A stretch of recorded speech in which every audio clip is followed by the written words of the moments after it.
fatos e versões. O que vai impactar na sua vida agora no Café com Política. No Café com Política de hoje, a gente conversa com o senador Antônio Anastasia, do PSD. Olá, senador, um prazer falar com o senhor aqui na Rádio Super. Bom dia, Thalita, é um prazer falar novamente com você, com o Rodrigo. Um abraço a todos que nos acompanham. Bom dia, senador. Bom dia para o senhor também. A gente continua falando sobre o projeto que regulamenta o fretamento intermunicipal. E, senador, o senhor foi relator de uma alteração no Código de Trânsito Brasileiro que prevê a punição maior para aquelas pessoas que fazem o transporte clandestino, com aumento de multa e dos pontos na carteira e também a remoção do veículo. Qual a importância dessa alteração e como que o senhor vê a questão do transporte clandestino atrelado à segurança? Thalita, veja bem, eu tenho aqui diversas preocupações nesse segmento. Em primeiro lugar, a preocupação com a segurança do passageiro, porque nós sabemos que quando o veículo está licenciado, autorizado, objeto de uma concessão, não é clandestino, ele está sob a proteção do Estado em termos de regulamentação. Se todas as questões de segurança foram acompanhadas em relação ao veículo, dando segurança para a viagem. Por outro lado, há também a chamada segurança jurídica, que é o contrato estabelecido entre o poder público e a empresa concessionária para garantir o bom funcionamento do serviço. Esse projeto de lei a que vocês referem, que eu fui relator e já é uma lei, na realidade agrava as penas dessa coisa muito negativa que ainda existe no Brasil, infelizmente, que é o transporte clandestino, que coloca em risco a vida do cidadão, coloca em risco a vida das famílias e também acaba dilapidando as empresas que, de modo correto, estão pagando impostos, gerando empregos e estão cumprindo as suas obrigações e que estão tendo uma concorrência predatória por esse chamado transporte clandestino. Senador, nós estamos discutindo aqui e tentando aprofundar, né, essa discussão sobre o transporte por fretamento, o transporte chamado regulamentar, e que no jargão a gente chama do ônibus da rodoviária e do ônibus fretado, né, para ficar uma coisa mais popular para quem está nos ouvindo e nos assistindo. E a gente está acompanhando a polêmica que gerou o decreto do governador Romeu Zema, que promoveu mudanças no transporte por fretamento e que na prática a gente sabe que criou uma concorrência entre o ônibus da rodoviária e o ônibus que pode ser fretado pelas pessoas. Um exemplo é o aplicativo Buzer, que já foi amplamente até discutido por nós aqui na Rádio Super. Eu queria que o senhor falasse um pouco sobre esse decreto. O senhor foi governador do estado.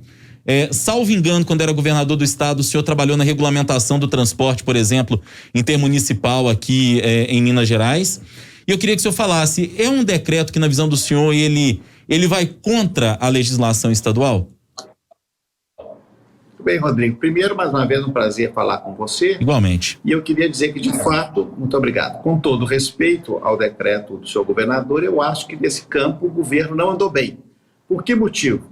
Em primeiro lugar, nós sabemos que o transporte regular, digamos assim, intermunicipal e mesmo interestadual, competência da União, depende de regras de concessão. São contratos firmados pelo poder público e pela empresa que ganha a autorização mediante uma licitação para fazer esse tipo de serviço. O que você chamou popularmente, o que é chamado um ônibus de fretamento, ele tem outro objetivo. Ele também é lícito e legal para fazer o que o nome diz, fretamento. Vamos supor, eu e minha família e amigos queremos sair de Belo Horizonte e vamos a Cabo Frio para uma temporada, quando puder, claro, não agora na pandemia. Então, nesse caso, nós vamos fretar um ônibus, dar o nome dos passageiros, dizer o dia que vamos e vamos voltar. O que foi regulamentado em Minas, que me parece um grave equívoco, é, na realidade, uma concorrência desleal com os ônibus regulares, porque esse ônibus de fretamento deixa de ser fretamento e passa a ser uma espécie de um ônibus normal. É um outro regular, só que não é objeto do contrato com o poder público. E veja você que nós temos hoje uma licitação que permitiu, por exemplo, que a empresa X fizesse a linha entre Belo Horizonte e Juiz de Fora. Regulamentada, e para isso ela pagou ao Estado, ela pagou ao poder público um valor alto chamado outorga. Ela pagou milhões de reais para ter a possibilidade de exercer essa atividade econômica. E agora vem um cidadão que não paga nada, que não tem nenhuma regulamentação e que, ao seu alvitre, com sua completa independência, a sua vontade, coloca um ônibus que para fazer concorrência a esse ônibus regular. Isso é muito grave, porque não só prejudica, em primeiro lugar, as empresas concessionárias, prejudica o próprio Estado e, mais do que isso, nós temos que saber se esse ônibus dito de fretamento está totalmente regular, cumprindo as obrigações como ônibus oficial de rodoviária, como você diz, tem obrigação de cumprir. Então é muito grave e isso pode precarizar o serviço, porque olha só a situação, para Juiz de Fora pode haver concorrência, mas essa linha que atende Juiz de Fora, a linha regular, ela também tem obrigação de atender cidades pequenas na zona da mata.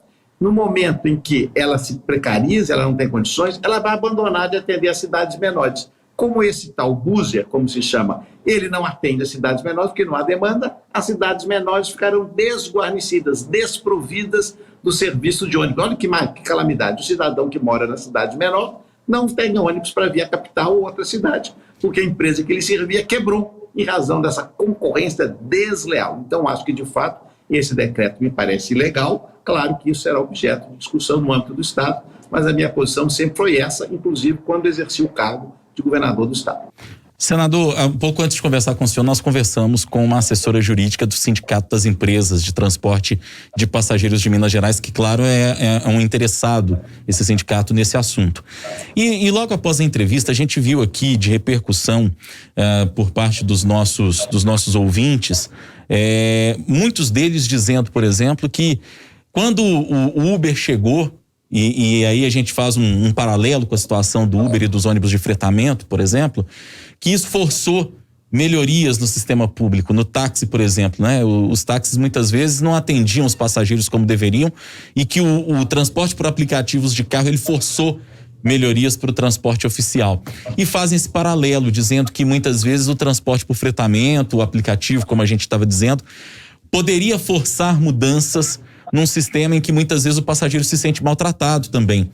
O senhor concorda com essa premissa e que análise que o senhor faz dessa opinião que, de maneira geral, aqui os nossos ouvintes deram? Veja bem, Rodrigo, a situação é bem diferente. Na situação em que o Uber, que é urbano, e o táxi não tem, digamos, entre aspas, o monopólio de servir na região. Ele está disponível a qualquer usuário que pegue na rua, como também o Uber. No caso do ônibus, da linha, é diferente.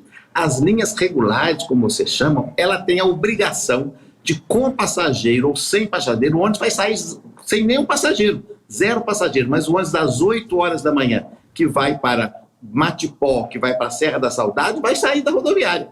O táxi, o Uber não vão sair vazios, vão ficar rodando pela cidade sem passageiro fazendo as suas viagens. No momento que eu estimulo esses buzzer, o que vai acontecer é uma precarização de tal modo nas linhas regulares, que esse ônibus que sairia vazio, que vai servir as cidades pequenas, não vai existir. Então, o que acontece hoje? Qual que é o sistema que é feito num estado tão grande como Minas Gerais? A linha rentável, digamos assim, que atende Montes Claros, Uberlândia, Uberaba, de Fora, Valadares, ela é compensada com linhas deficitárias que atendem as cidades menores. Então, no momento em que eu levo essa linha regular a não ter nenhum faturamento na linha maior, que o Búzia está recolhendo tudo, ela, claro, não vai atender também as cidades menores. Então, é uma questão de política pública. E nós todos, brasileiros, nós não podemos ficar muito individualistas. Nós temos que saber que a política pública ela é coletiva. Nós devemos pensar na sociedade como um todo. Agora, é evidente que todo cidadão tem todo o direito, toda a razão, e eu aplaudo, a exigir a melhoria dos serviços públicos. Então, os ônibus regulares têm de sempre melhorar o seu atendimento, garantir os horários, o conforto. Isso é uma exigência. Isso nós devemos sempre vigiar. Mas não podemos, sob esse manto, digamos assim, ou com esse escudo, destruir todo um sistema que existe e que garante acesso e transporte a milhões de mineiros nas cidades médias e menores. Senador, um dos pontos principais na justificativa para a mudança dessas regras em Minas é a afirmação de que o decreto vai promover uma livre concorrência. Na visão do senhor, vai haver realmente essa livre concorrência? Aí eu já te pergunto, eu aproveito para perguntar qual é o papel do Estado, uma vez que o transporte público é considerado um serviço público e aí, no caso, um serviço público essencial. Essa questão da livre concorrência, que é garantida na nossa Constituição, ela, por outro lado, ela tem que ser controlada, ela tem limites. Se eu quiser, eu não posso sair, nesse momento, Thalita, e abrir um banco. Eu coloco uma mesa na Praça 7, aí em Belo Horizonte, e falo, agora eu comecei a emprestar dinheiro, eu sou um banco. É livre concorrência. Eu estou concorrendo com o Banco do Brasil, com o Bradesco. Pode? Claro que não. Porque esse tipo de atividade tem que ser regulamentada. Tem condições, critérios para ser prestado um serviço público regulamentado, inclusive com uma agência reguladora, uma agência que acompanha, especialmente o transporte, que coloca em risco a vida das pessoas.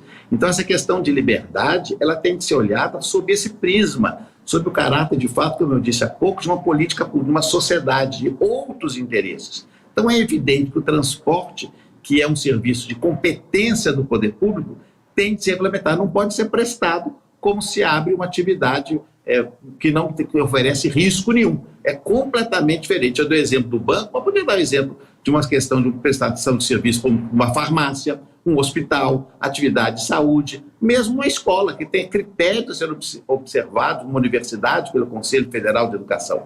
Então, essa liberdade, reitero, tem limites, porque nós vivemos em sociedade, e esses limites são dados pela característica do serviço. E o transporte público é um serviço complexo, que merece, portanto, atenção e a concessão pelo Estado, acompanhando todos os critérios, na verdade, chama-se permissão, acompanhando todos os critérios necessários para a boa prestação desse serviço público. Senador, eu queria rapidamente mudar um pouquinho o rumo da prosa com o senhor também, porque sei que o senhor está acompanhando tudo que está acontecendo no Senado. Ontem, a Casa aprovou em primeiro turno a PEC emergencial, que permite a criação de um novo auxílio emergencial. Junto com essa PEC emergencial, dentro dessa PEC emergencial, a questão dos gatilhos também para o ajuste das contas públicas. E existe até uma perspectiva de que a votação em segundo turno ocorra ainda na manhã de hoje. Que avaliação que o senhor faz dessa votação da PEC emergencial e desse novo auxílio que o governo vai oferecer às pessoas diante desse momento ainda muito duro de pandemia que a gente está vivendo? Bem, Rodrigo, nós votamos ontem aqui no Senado até quase meia-noite a primeiro turno da PEC emergencial. Votaremos agora pela manhã às 11 horas o segundo turno. Essa PEC é importantíssima porque ela permite a volta do auxílio emergencial tão necessário às pessoas mais necessitadas do Brasil nesse momento de agravamento da pandemia. Então ela é muito importante e o governo agora, no momento que ela será aprovada também pela Câmara dos Deputados, vai ter condições de fazer o pagamento exatamente a partir ainda desse mês de março, ou mais tardar abril, das parcelas necessárias para dar esse fôlego às pessoas que estão passando necessidade, estão com essas dificuldades. Por outro lado, é claro que a PEC trouxe também, como nós fizemos no orçamento de guerra, que eu fui relator, condições para não aumentar a despesa pública. Nós estamos criando aí condições para que não haja aumento da despesa pública, exatamente para fazer frente a essas novas despesas relativas ao auxílio e às suas consequências. Então, esses gatilhos são importantes, foram muito discutidos. Por outro lado, eu quero garantir, meu caro Rodrigo, a todos que nos acompanham, que tudo aquilo que foi discutido sobre saúde e educação foram salvaguardados. Não há nada nessa PEC que retire recursos, nem da saúde, nem da educação. Tudo foi integralmente preservado. Então, me parece que é um avanço que nós temos para garantir a melhor governabilidade, ou seja, os governos vão poder funcionar melhor e também o cidadão terá direito a receber esse auxílio emergencial no momento da calamidade, que é, infelizmente, a pandemia que nós atravessamos hoje. Hora do bate-pronto.